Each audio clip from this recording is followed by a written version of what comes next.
కలియుగ ప్రత్యక్ష దైవం శ్రీ వెంకటేశ్వర స్వామి. భక్తుల కోరికలను తీర్చే ఆ స్వామిని పూజించడానికి విశేషమైన రోజు శనివారం.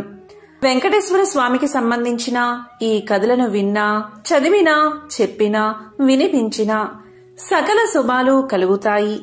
జన్మల దోషాలు తొలగి కోటి జన్మల పుణ్యం వస్తుంది.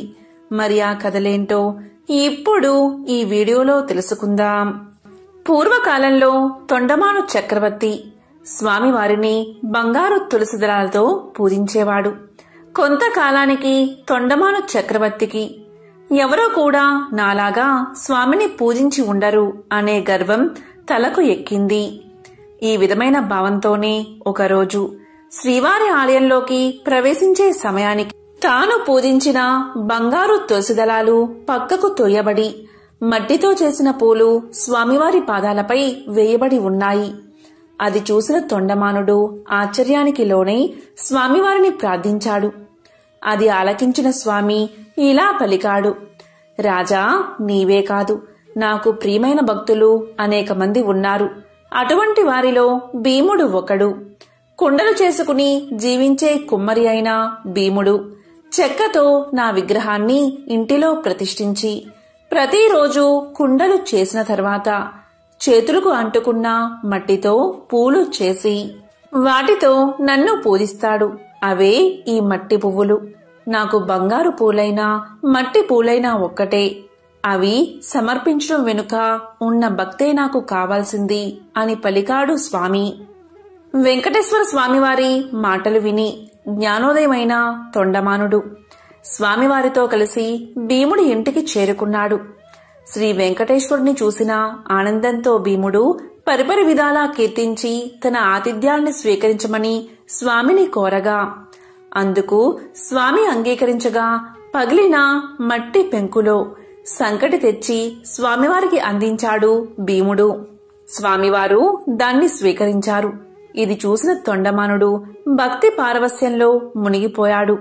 అప్పట్నుంచి ప్రతిరోజు సగం పగిలిన మట్టి పెంకులో నివేదన పెట్టే ఆచారాన్ని ఏర్పరిచాడు.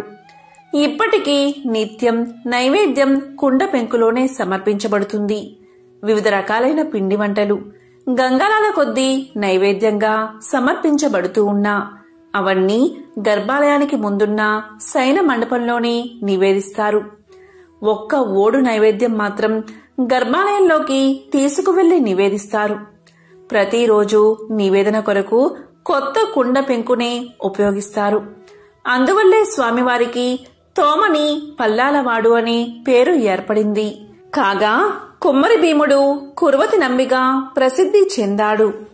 భక్తులు కోరిన కోరికలను నెరవేరుస్తూ ఎంతో ప్రసిద్ధి చెందిన వెంకటేశ్వర స్వామివారిని శ్రీహరి, ఏడుకొండలవాడు, వడ్డీ కాసులవాడు, గోవిందుడు అని పిలుస్తారు. అయితే స్వామివారిని దర్శించుకునే భక్తులు తప్పనిసరిగా స్వామివారిని గోవింద గోవింద అనే పేరుతో పూజించడం మనం చూస్తున్నాము. అయితే స్వామివారిని ఈ విధంగా గోవింద అనే పేరుతో పూజించడానికి గల కారణమేమిటి, ఈ పేరు వెనుక ఉన్న కథ ఏమిటి అనే విషయాలను ఇప్పుడు తెలుసుకుందాం. పురాణాల ప్రకారం ఒకరోజు శ్రీ వెంకటేశ్వర స్వామి అగస్త్య మహర్షి యొక్క ఆశ్రమానికి వెళ్లి నన్ను శ్రీనివాసుడు అని పిలుస్తారు. మీ ఆశ్రమంలో చాలా గోవులు ఉన్నాయి కదా, నాకు ఒక గోవు కావాలి అని అడగడంతో అందుకు అగస్త్య మహాముని చాలా సంతోషించి ఇలా పలికారు, స్వామి, నేను మీకు గోవులను ఇవ్వడానికి నాకు ఎలాంటి అభ్యంతరమూ లేదు. కాని వేదాల ప్రకారం పత్ని లేనిదే గోదానం చేయకూడదు. కనుక మీరు సతీ సమేతంగా వస్తే సంతోషంగా మీకు గోదానం చేస్తాను అని చెప్పడంతో శ్రీనివాసుడు అక్కడి నుంచి వెళ్లిపోతాడు. అయితే ఆశ్రమంలో అగస్త్యుడు లేని సమయంలో శ్రీనివాసుడు పద్మావతిని వెంట తీసుకుని ఆశ్రమానికి వెళ్లి అగస్త్యుడి శిష్యుణ్ణి, నన్ను మీ గురువుగారు రమ్మన్నారు. గోదానం చెయ్యాలంటే సతీ సమేతంగా రమ్మని చెప్పారు. మీ గురువుగారి ఆజ్ఞ మేరకు సతీ సమేతంగా వచ్చాను. నాకు గోవు ఇవ్వు అనడంతో అందుకు ఆ శిష్యుడు తన గురువు లేనిదే గోవులు ఇవ్వడానికి నిరాకరించాడు. మీరు గురువు ఉన్నప్పుడు రావాల్సిందని సూచించాడు. ఈ మాట విన్న శ్రీనివాసుడు ఎంతో కోపంతో తిరుమల కొండవైపు నడుచుకుంటూ వెళ్లసాగాడు. అప్పుడే ఆ సమయానికి ఆశ్రమానికి వచ్చిన అగస్త్యుడితో శిష్యులు జరిగిందంతా చెప్పగా, దాంతో అగస్త్యుడు తన శిష్యులతో పాటు మరికొంతమందిని గోవును తీసుకుని శ్రీనివాసుడి దగ్గరికి బయలుదేరతాడు. ఆ సమయంలో స్వామిని కొంత దూరం నుంచి చూసిన అగస్త్యుడు స్వామి అని పిలిచినా అప్పటికీ స్వామివారు కోపంతో అతని మాటలు పట్టించుకోలేదు. ఈ క్రమంలోనే మళ్లీ అగస్త్యుడు గోవా ఇందా అని చెబుతాడు. గోవా అంటే ఆవు, ఇందా అంటే ఇదిగో అని అర్థం. అలా గోవిందా గోవిందా అని పిలవడంతో ఆ పేరు గోవిందగా మారి స్వామివారిని గోవింద నామస్మరణ చేస్తూ భక్తులు పూజిస్తున్నారు. తిరుమలలో పూసిన ప్రతి పువ్వు స్వామి పాదాల చింతకు చేరాలి అనుకుంటుంది. శ్రీవారి తోమాల సేవలో మురవాలి అనుకుంటుంది. స్వామి గుండెలపై ఒదిగిపోవాలి అనుకుంటుంది. శ్రీవారి సొగసైన ముఖంపై గెడ్డం మీద పచ్చ కర్పూరాన్ని ఎందుకు అద్దుతారు? అక్కడ స్వామిని ఎవరు కొట్టారు? తిరుమల ఆలయంలో మహాద్వారానికి కుడివైపున కనిపించే గుణపం కథ ఏమిటి?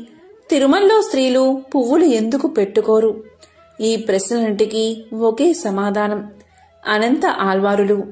శరణుజొచ్చిన భక్తులపై ఆ వెంకటాచలపతి ఎంతటి దయావర్షం కురిపిస్తారో చెప్పే కథే ఇది.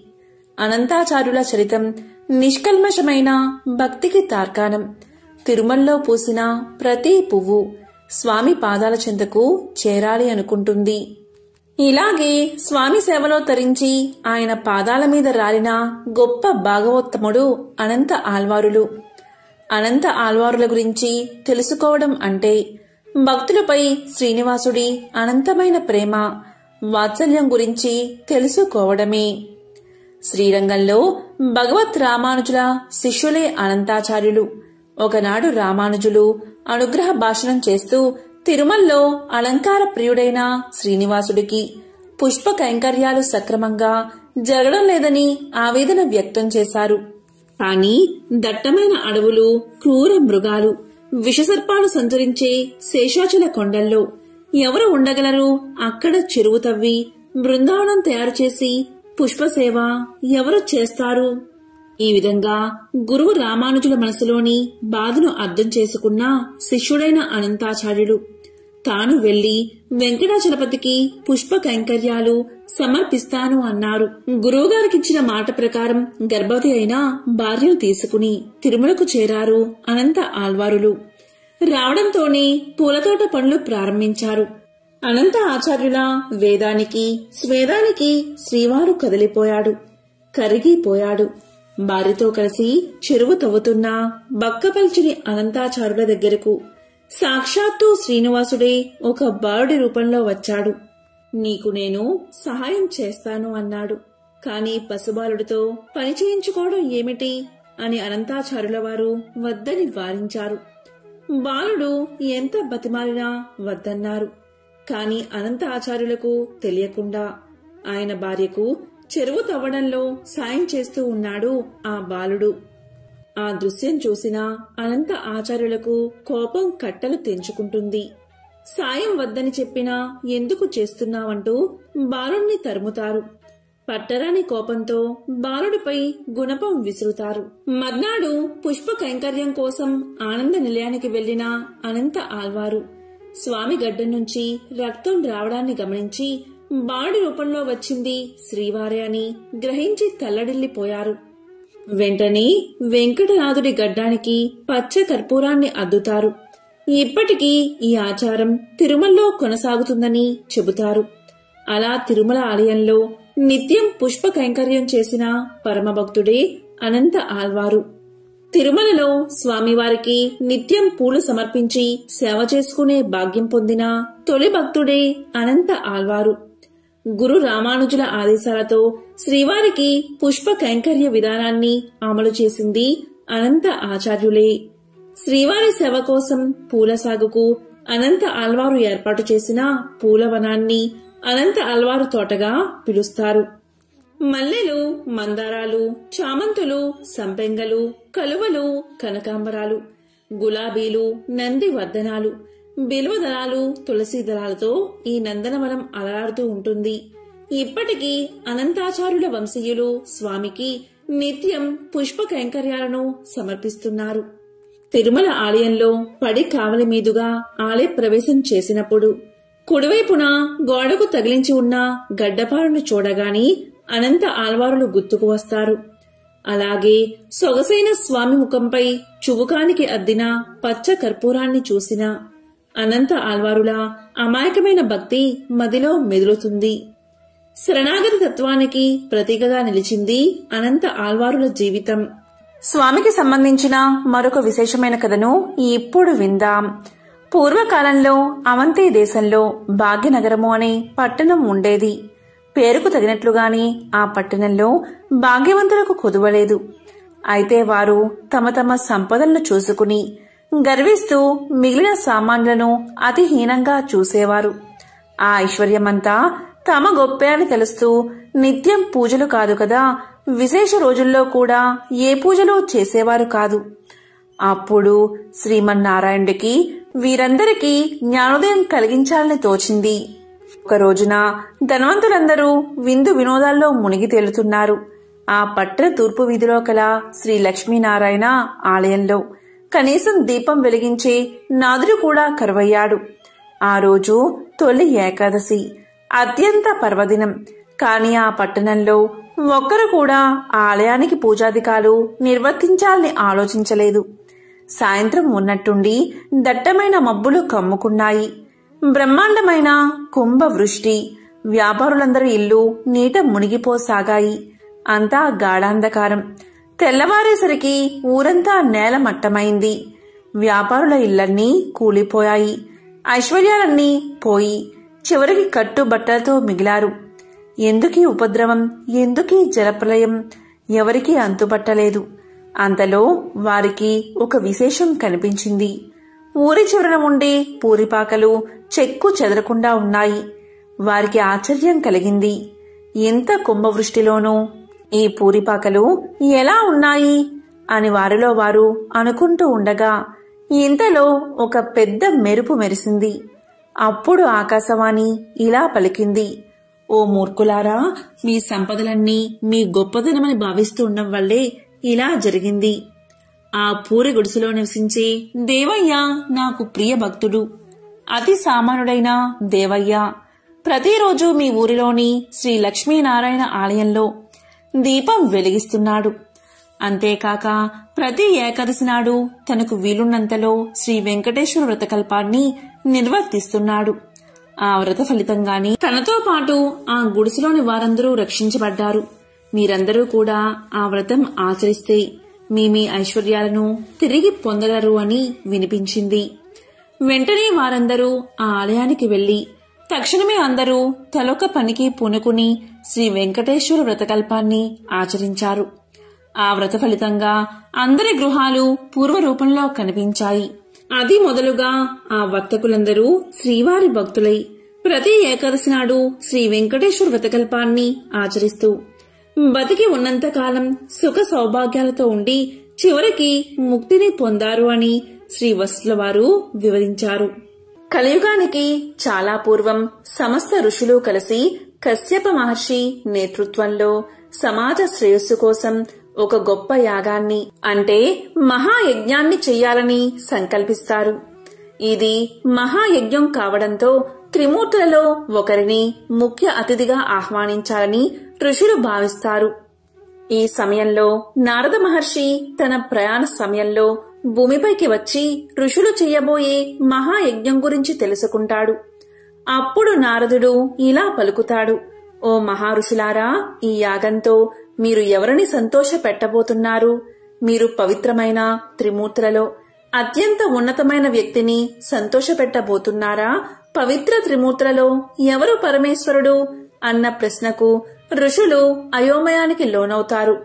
దీంతో వారు త్రిమూర్తులలో ఉన్నతమైన వ్యక్తిని యాగానికి ఆహ్వానించాలని తలపోస్తారు.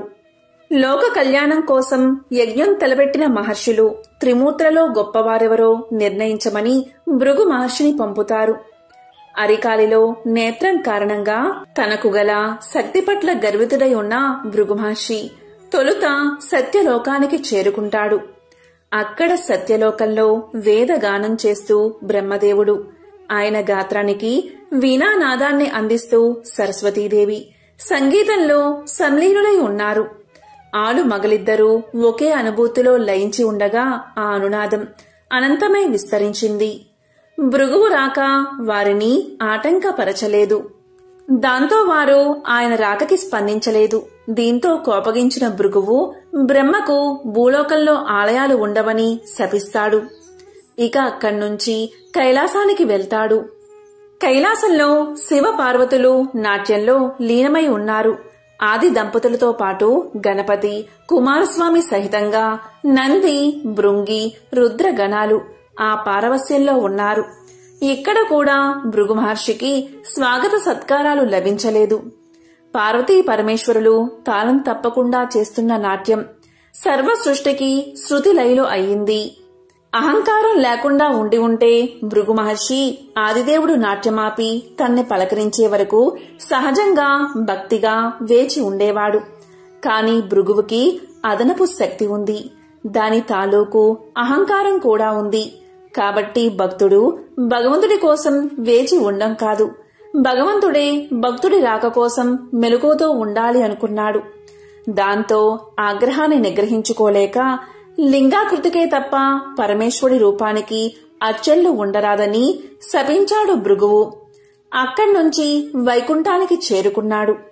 అక్కడ లక్ష్మీనారాయణులు చదరంగ వినోదంలో తల మునకలై ఉన్నారు. సత్యలోకంలో బ్రహ్మ సరస్వతుల హృదయాలు సంగీత భరితమైతే కైలాసంలో శివ పార్వతుల తనువులు నాట్యగతిలో లయించి ఉన్నాయి. వైకుంఠంలో లక్ష్మీ విష్ణువుల మేధస్సు పరంగా చదరంగ క్రీడలో మునిగి ఉన్నారు. సృష్టి స్థితి లయకారులం కదా అని త్రిమూర్తుల్లో ఎవరూ ఇల్లాలితో గడపడానికి సమయం లేదు, సమయం లేకుండా ఉన్నాం అనలేదు, అనుకోలేదు. క్రీడా వినోదంలో మునిగి ఉన్న శ్రీహరి శ్రీదేవులను చూశాడు భృగువు. అప్పటికే ఆగ్రహం హద్దులు దాటి ఉంది. కాలెత్తి మహావిష్ణువు వక్షస్థలంపై ఒక్క తన్ను తన్నాడు. గుండెలపై తన్నిన బిడ్డని చూసిన తండ్రిలా శాంతంగా చిరునవ్వు నవ్వాడు శ్రీహరి. భృగువుని బుజ్జగిస్తూ అతిథి సత్కారాలతో ఆజ్ఞపాద్యాలు సమర్పిస్తూ భృగువు అరికాలిలోని నేత్రాన్ని చిరిమేశాడు. అప్పటికి కాని భృగు మహర్షికి తలకెక్కిన అహంకారం మహమ్మారి దిగిపోలేదు. చేసిన తప్పిదాలు తెలిసి రాలేదు. పోగొట్టుకున్న తపశ్శక్తి నష్టం అర్థం కాలేదు. దాంతో దిమ్మ తిరిగి వాస్తవంలోకి వచ్చి పడ్డాడు భృగువు. దుఃఖిస్తూ శ్రీహరి పాదాలపై పడ్డాడు. ఆ పైన పశ్చాత్తాపంతో తపోవనానికి తరలిపోయాడు. అతన్ని ఆశీర్వదించి తిరిగి చూసిన శ్రీహరికి ఎదురుగా శోకమూర్తి అయి శ్రీలక్ష్మి నిలిచి ఉంది. తన నివాస స్థానమైన మహావిష్ణువు వక్షస్థలంపై తన్నిన భృగువుని విష్ణువు శిక్షించకుండా సమాదరించి పంపినందుకు ఆ తల్లి అవమానం చెందింది. అనునయించబోయిన శ్రీమన్నారాయణుడికి శ్రీదేవి శోకాశ్రులే సమాధానం చెప్పాయి. బాధాతప్తమై ఆ ఇల్లాలు కన్నేటితో భర్తని విడిచిపోయింది. సిరి తనతో ఉన్నప్పుడు సర్వ సంపదలతో వైభవమూర్తి విలసిల్లిన శ్రీమన్నారాయణుడు సిరిదేవి విడిచి వెళ్లడంతో దరిద్ర నారాయణుడై అడవులు పట్టిపోయాడు. గుక్కెడు పాలకి పుట్టలో ఉండి పొదుగు వదిలిన గోమాత పుణ్యాన కడుపు నింపుకున్నాడు.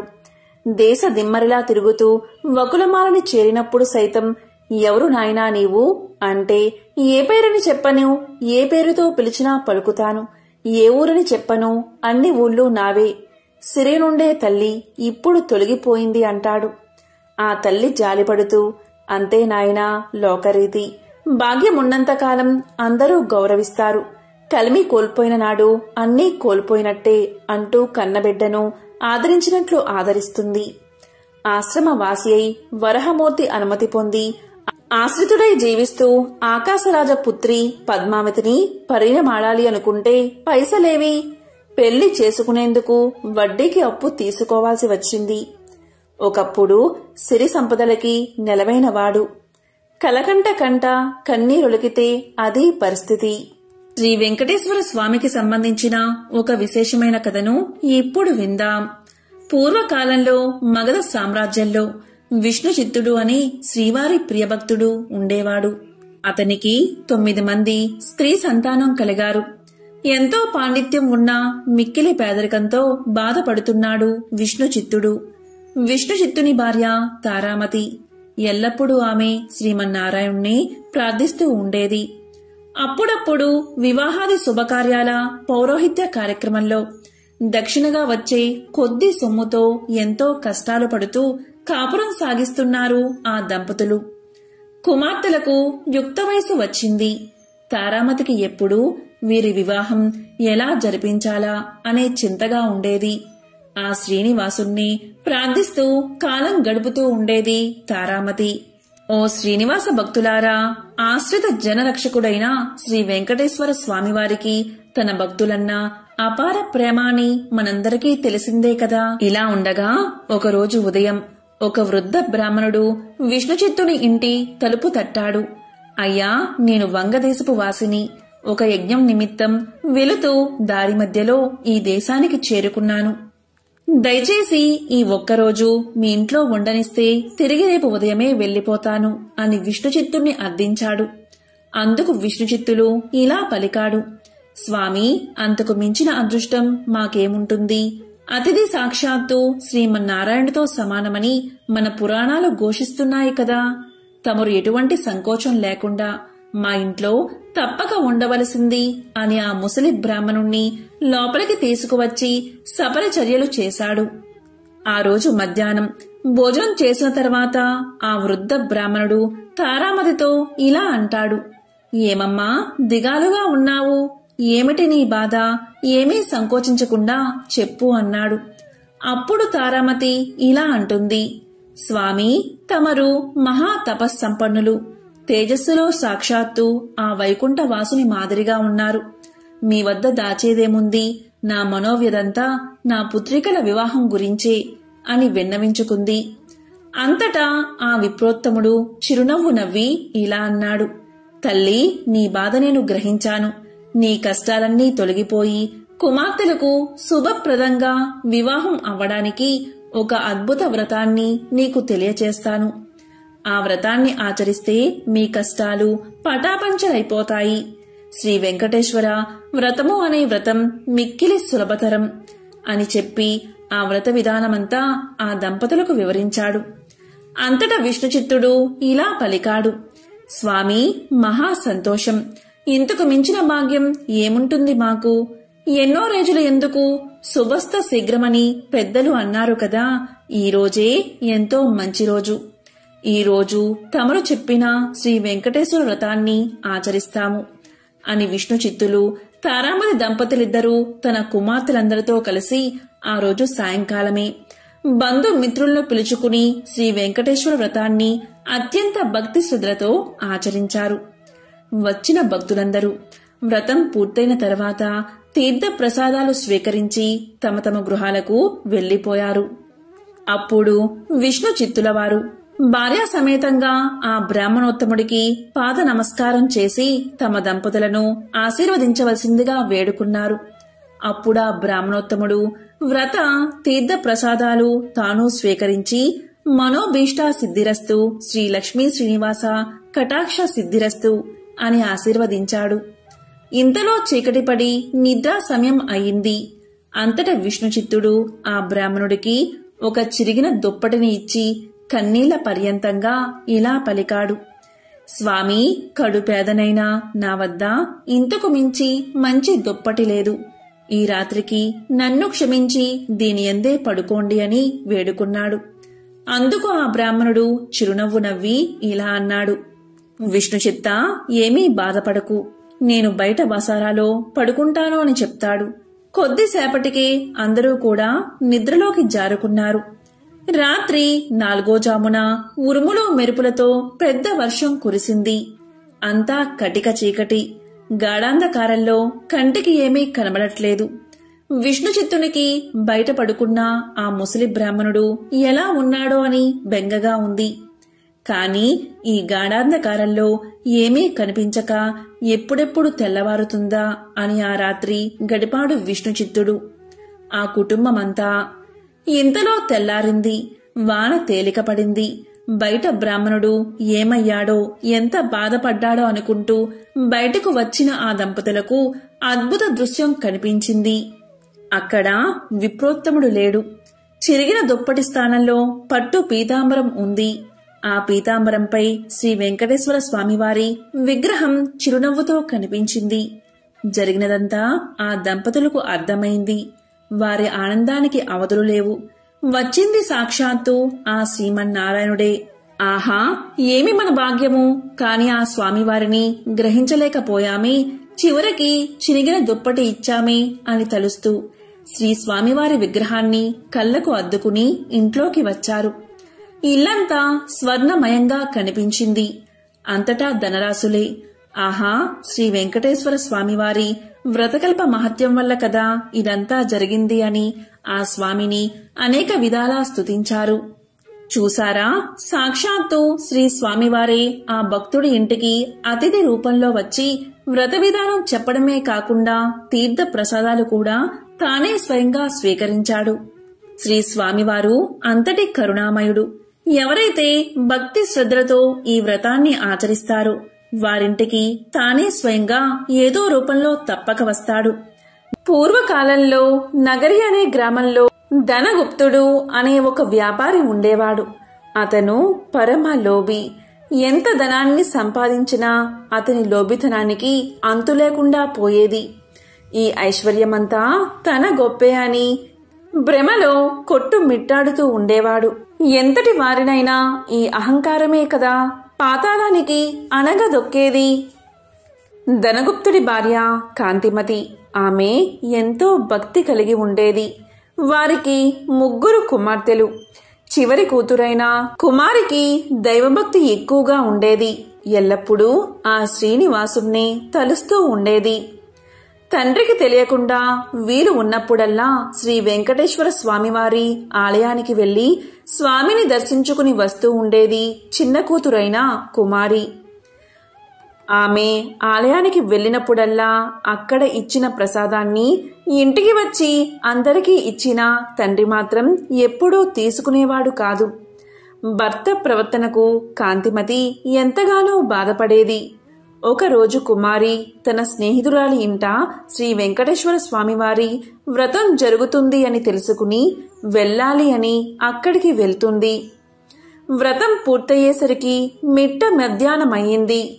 ప్రసాదాన్ని తాను స్వీకరించి కొంచెం పొట్లంగా కట్టుకుని ఇంటికి బయలుదేరింది కుమారి. మార్గమధ్యలోకి వచ్చేసరికి ఎండ తీవ్రత ఎక్కువైంది. ఎక్కడైనా కొంచెం దాహం తీర్చుకుందామని కుమారి అనుకోగానే ఆ పక్క వీధిలోనే తన తండ్రి అంగడి ఉందని కుమారికి గుర్తొచ్చింది. వెంటనే అంగడికి వెళ్లి వ్రతం గురించి తండ్రికి చెప్పకుండా నీళ్లు అడిగి తాకింది. తండ్రి కోపగించుకుంటాడు అనే భయంతో కంగారుగా దాహం తీర్చుకుని వడివడిగా ఇంటిదారి పట్టింది కుమారి. ఈ హడావిడిలో కుమారి ప్రసాదం పొట్లం దుకాణంలోనే మర్చిపోయి ఇంటికి వెళ్లిపోయింది. ఇంతలో ఆ బజారులో ఒక్కసారిగా అలజడి మొదలైంది. ప్రజలందరూ హాహాకారాలు చేస్తూ గగ్గోలు పెడుతున్నారు. పెద్ద అగ్ని ప్రమాదం సంభవించి ఆ వీధిలోని దుకాణాలన్నీ అగ్నిదేవుడి ప్రతాపానికి ఆహుతి అవ్వడం మొదలుపెట్టాయి. అసలే మెట్ట మధ్యాహ్నం. దానికి తోడు తీవ్రమైన వడగాలి. శరీరం భయంతో కంపించిపోయింది వ్యాపారికి. ఇంకొద్ది క్షణాల్లో తన దుకాణం కూడా బూడిద కావాల్సిందే. ఈ ఆలోచనతో అతని చేతులు వణికిపోతున్నాయి. దుకాణం నుంచి అందరూ బయటకు పరుగులు తీశారు. కాని వ్యాపారి మాత్రం అలాగే ఉండిపోయాడు. దుకాణాన్ని విడిచిపోబుద్ధి కావడం లేదు. అక్కడే ఉంటే తాను కూడా మాడి మసైపోగలడు. ఈ కంగారుతో చేతికి ఏదో పొట్లం తగలగానే ఏ ఆలోచన లేకుండా తీసి నోట్లో వేసుకున్నాడు. అది తీయగా అనిపించింది. అంతేకాదు వ్యాపారి మనసు కొంచెం స్థిమితపడింది, ప్రశాంతంగా అనిపించింది. అప్పుడే ఒక అద్భుతమైన సంఘటన జరిగింది. మంటలన్నీ ధనగుప్తుడి దుకాణం వద్దకు వచ్చి ఆగిపోయాయి. ఒక్క నిప్పురవ్వ కూడా ధనగుప్తుడి దుకాణాన్ని తాకలేదు. ఏమిటి విచిత్రం, ఏమిటి మాయ? ధనగుప్తుడికి నోట మాట రావడం లేదు. ఇంతలో ఈ వీధిలో అగ్ని ప్రమాదం జరిగిందని తెలిసి ధనగుప్తుడి భార్య కాంతిమతి కుమార్తెలతో సహా భయ ఆందోళనతో ఆ శ్రీనివాసుణ్ణి ప్రార్థిస్తూ అక్కడికి వచ్చింది. దుకాణం వరకు వచ్చిన మంటలు పక్కనే ఉన్న అంగడి వద్దే ఆగిపోవడం చూసి వారందరూ సంభ్రమాశ్చర్యాలకు లోనయ్యారు. అప్పుడు కుమార్తెకు తాను దుకాణంలో మర్చిపోయిన పొట్లం గుర్తుకు వచ్చింది. ధనగుప్తుడు అంతకుముందు తిన్నది అదే పదార్థంగా గ్రహించాడు. అప్పుడు చిన్న కూతురు ఇలా చెప్పడం ప్రారంభించింది. ధనగుప్తుడు తిన్నది వెంకటేశ్వర స్వామివారి యొక్క ప్రసాదమని, వ్రతంలో పాల్గొనడం గురించి అంతా వివరించి చెప్పింది. తాను స్వీకరించిన ఆ ప్రసాదం అగ్ని ప్రమాదం నుండి రక్షించింది అని ధనగుప్తుడు గ్రహించాడు. శ్రీవారిని క్షమించమని చెంపలు వేసుకున్నాడు.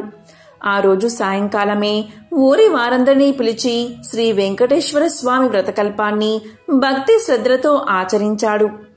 పూర్తిగా స్వామివారి సేవకే తన శేష జీవితాన్ని వెచ్చించి ముక్తిని పొందాడు. కేవలం ప్రసాదాన్ని స్వీకరించినంత మాత్రం చేతనే ఎంత ఆపద నుంచి బయటపడ్డాడో మీరు చూశారు కదా. ఈ వెంకటేశ్వర స్వామి వ్రతమహత్యం అంతటి అద్భుతమైనది. వీలున్నప్పుడల్లా ఈ వ్రతాన్ని ఆచరించి ఆ శ్రీనివాసుడి కృపకు పాత్రులు అవ్వండి అని భరద్వాజుల వారు దీనిని అనుగ్రహించారు. పూర్వకాలంలో కౌమార దేశంలో మిత్రుడు అనే చాకలి ఉండేవాడు. అతను తన కులవృత్తిని నిర్వహిస్తూ వీలున్నంతలో దాన ధర్మాలు చేస్తూ ధర్మపరంగా జీవితాన్ని గడిపేవాడు. కాని అతని దిగులంతా అతనికున్న అవిటితనమే. కాలు అవటిది కావడం వల్ల ఉతికిన బట్టలను మూటలు కట్టి ఇంటింటికి తిరిగి ఇవ్వడం చాలా కష్టంగా ఉండేది అతనికి. దానికి తోడు గంపెడు సంసారం. కష్టపడకపోతే పూట గడవదు. ఎల్లప్పుడూ ఆ చాకలివాడు శ్రీనివాసుణ్ణి ప్రార్థిస్తూ ఉండేవాడు. ఏదో ఒక రోజున ఆ స్వామి తన్ని కరుణించకుండా పోతాడా అనే నమ్మకంతో జీవితం గడిపేవాడు. భక్త సులభుడైన ఆ శ్రీమన్నారాయణుడు ఇదంతా గమనిస్తూనే ఉన్నాడు. ఎవరికైనా వారి పూర్వజన్మ కర్మ నివృత్తి అయ్యే సమయానికి శ్రీనివాసుడే ఏదో ఒక రూపంలో వచ్చి తన భక్తులను తప్పకుండా ఆదుకుంటాడు. ఒకరోజు సాయంకాలం ఎప్పటిలాగే మిత్రుడు చాకిరేవి నుండి బట్టల మూటతో తిరిగి వస్తున్నాడు. మార్గమధ్యలో అతనికి ఒక ముసలి బ్రాహ్మణుడు కనిపించాడు. సహజంగానే భక్తి శ్రద్ధలు కలవాడు అవడం వల్ల మిత్రుడు భుజం మీద మూటను కిందకు పెట్టి ఆ బ్రాహ్మణుడికి నమస్కారం చేశాడు. అప్పుడు ఆ విప్రోత్తముడు ఇలా పలికాడు, ఎంతో బాధపడుతున్నావు. నీ బాధ చూడ్డానికే నాకు చాలా కష్టంగా ఉంది. నువ్వెంత కష్టపడుతున్నావో కదా అని అడిగాడు. అప్పుడు మిత్రుడు ఇలా అన్నాడు, స్వామి, మీరు ఎవరో కాని మహానుభావుల్లాగా ఉన్నారు. నాది గంపెడు సంసారం. ఆ సంసార భారం చేత నాకు ఈ పని చేయడం తప్పడం లేదు. ఈ అవటితనం పోయే మార్గం ఏదైనా ఉంటే సెలవు ఇవ్వండి అని విన్నవించుకున్నాడు. అప్పుడు ఆ ముసలి బ్రాహ్మణుడు ఇలా చెప్పాడు, నాయనా, తప్పకుండా చెబుతాను. సావధానంగా విను. నీ అవటితనం పోవడమే కాకుండా నీకు అష్ట ఐశ్వర్యాలు కలిగే వ్రతం ఒకటి ఉంది. దాన్ని ఆచరించిన మరుక్షణమే నీకు 1000 వరహాలు లభిస్తాయి. అయితే ఒక్క షరతు, అందులో సగం నాకు సమర్పించాలి. రేపు మళ్ళీ ఇదే సమయానికి ఇక్కడికి వస్తాను అని చెప్పాడు ఆ బ్రాహ్మణుడు. అప్పుడు చాకలివాడు ఇలా పలికాడు, స్వామి, ఇంతకు మించిన మహాభాగ్యం ఏముంటుంది? ఆ వ్రతమేదో ఏ రోజు ఆచరించాలో సెలవియ్యండి అని ప్రార్థించగా బ్రాహ్మణుడు శ్రీ వెంకటేశ్వర వ్రతకల్పాన్ని వివరంగా చెప్పాడు. అప్పుడు మిత్రుడు రెట్టించిన ఉత్సాహంతో ఇంటికి వచ్చి ఈ విషయం గురించి భార్యకు చెప్పి ఇరుగు పొరుగుల వారిని ఆహ్వానించి వెంకటేశ్వర స్వామి వ్రతాన్ని ఆచరించి తీర్థ ప్రసాదాలు తాను స్వీకరించి వచ్చిన వారందరికీ పెట్టాడు. ఇంతలో ఇంటి బయట ఏదో కోలాహలం వినబడింది. మిత్రుడి కుమారుడు ఇంటి బయట నుంచి పరుగు పరుగున వచ్చి, నానా, రాజుగారి భటులు మీకోసం వచ్చారు. రాజుగారు మీకు కట్న కానుకలు పంపించారట అని పలికాడు. వెంటనే రాజభటులు వచ్చి మిత్రుడితో ఇలా అన్నారు, రాజుగారి ఆస్థానంలో నిన్ను చాకలిగా నియమించారు అని చెప్పి 1000 వరహాలు బహుమానంగా ఇచ్చారు. 1000 వరహాల మూట పెట్టి 1 వారం లోపల వచ్చి రాజుగారి కొలువులో చేరవలసింది అని తెలియచేశారు. మిత్రుడి ఆనందానికి అవధులు లేవు. వారం దాకా ఎందుకు, రేపే వెళ్తాను అని మూటాముళ్ళు సర్దుకుని మరుసటి రోజు తెల్లవారుజామునే ప్రయాణం కట్టాడు. ఆ ఆనందంలో ఆ ముసలి బ్రాహ్మడి సంగతే మర్చిపోయాడు. మార్గమధ్యలో గుర్తుకు రాగా 1 నెల తర్వాత కలవచ్చులే అనుకున్నాడు చాకలి. వెళ్ళి రాజుగారి ఆస్థానంలో చేరాడు. రోజులు నెలలు గడిచిపోతున్నాయి. ఆ బ్రాహ్మడికి ఇచ్చిన మాట పూర్తిగా మర్చిపోయాడు. అప్పుడు బ్రాహ్మణ రూపంలో వచ్చిన ఆ స్వామివారికి కోపం వచ్చింది. మానవ నైజం ఇంతే అనుకున్నారు. స్వామివారు తన మహత్యాన్ని చూపించాలి అని నిర్ణయించుకున్నారు. మరుసటి రోజే రాజుగారి ఆస్థానంలోని రాణిగారి నగలు మాయమయ్యాయి. మిత్రుడికి కఠిన కారాగార శిక్ష పడింది. రాజభటులు మిత్రుణ్ణి పలు విధాలుగా శిక్షించారు.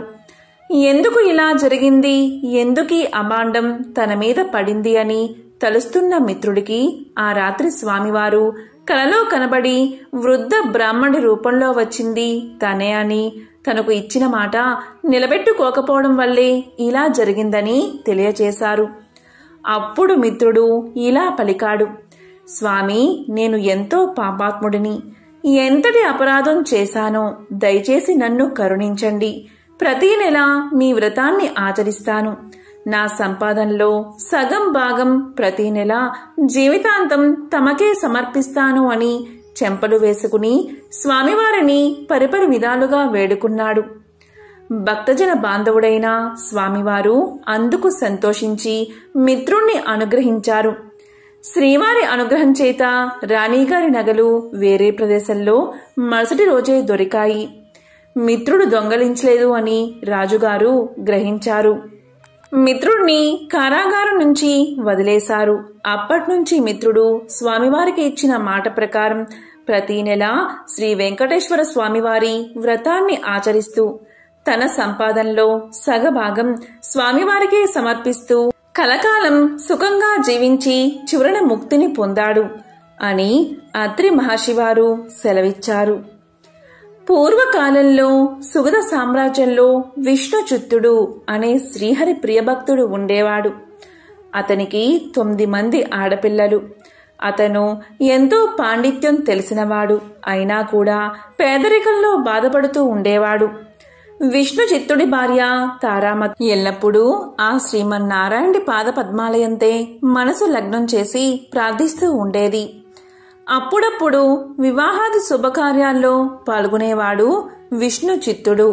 దక్షిణగా వచ్చే కొద్దిపాటి సొమ్ముతో అష్ట కష్టాలు పడుతూ సంసార సాగరాన్ని సాగిస్తున్నాడు. పిల్లల పెళ్లిళ్లు ఎలా జరపాలి అని ఆలోచిస్తూ శ్రీనివాసుని తలుచుకుంటూ కాలం గడిపేది విష్ణు చిత్తుని భార్య. ఒకరోజు ఉదయాన్నే ఒక వృద్ధ బ్రాహ్మణుడు విష్ణు చిత్తుని ఇంటి తలుపు తట్టాడు. అయ్యా, నేను వంగదేశపు వాడిని. ఒక యజ్ఞం నిమిత్తం వెళుతూ దారి మధ్యలో ఈ దేశానికి వచ్చాను. దయచేసి ఈ ఒక్కరోజు మీ ఇంట్లో ఉండనిస్తే తిరిగి రేపు ఉదయాన్నే వెళ్ళిపోతాను అని అర్థించాడు. అప్పుడు విష్ణు చిత్తుల వారు ఇలా పలికారు, స్వామి, అంతకు మించిన అదృష్టం మాకేముంది? తమరు ఎటువంటి సంకోచమూ లేకుండా మా ఇంటిలో ఉండండి అని ఆ వృద్ధ బ్రాహ్మణుణ్ణి లోపలికి తీసుకువచ్చి సపరి చర్యలు చేశాడు. వృద్ధ బ్రాహ్మణుడు విష్ణుచిత్తుడి భార్యను చూసి ఇలా అన్నాడు, ఏమమ్మా అలా ఉన్నావు? ఏమిటి నీ దిగులు? నాకు చెప్పు అన్నాడు. అప్పుడు తారామతి ఇలా పలికింది, స్వామి, మీరు చూస్తే తేజో సంపన్నులాగా ఉన్నారు. నాకు చింత ఏమీ లేదు. కేవలం నా బాధ అంతా నా బిడ్డల వివాహం గురించి మాత్రమే అని విన్నవించింది. అప్పుడు వృద్ధ బ్రాహ్మణుడు ఇలా పలికాడు, నీ కష్టాలన్నీ తొలగి నీ కుమార్తెలకు శుభప్రదంగా వివాహం కలగడానికి ఒక అద్భుతమైన వ్రతాన్ని చెప్తాను.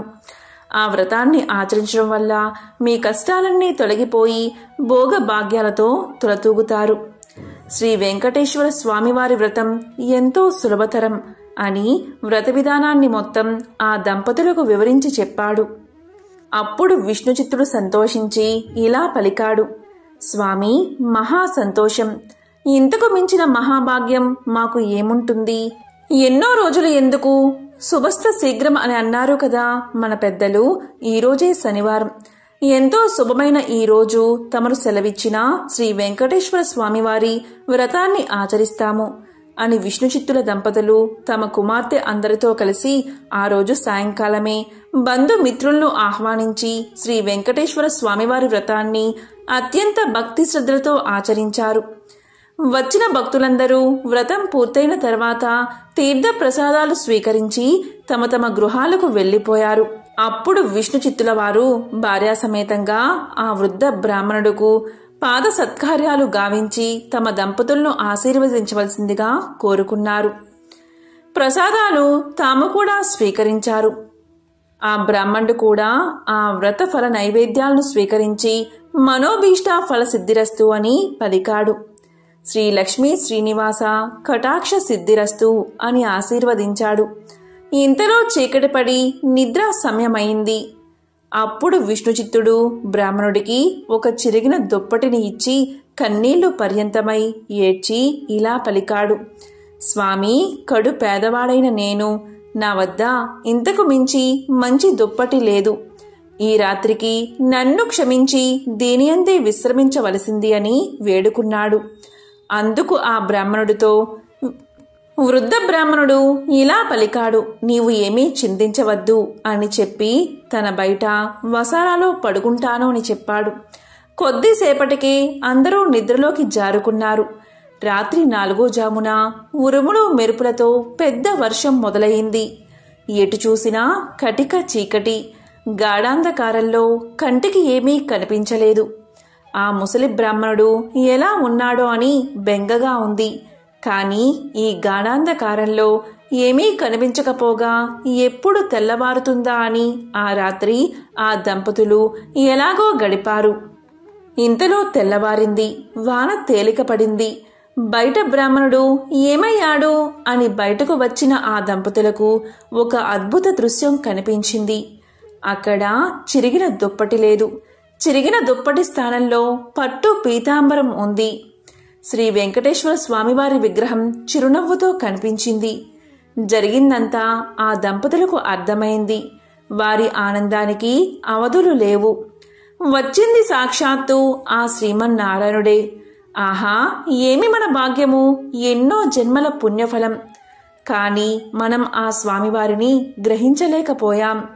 చివరికి చిరిగిన దుప్పటి ఇచ్చాము అని తలుస్తూ ఆ స్వామివారి విగ్రహాన్ని కళ్ళకు అద్దుకుని ఇంట్లోకి తీసుకువచ్చారు.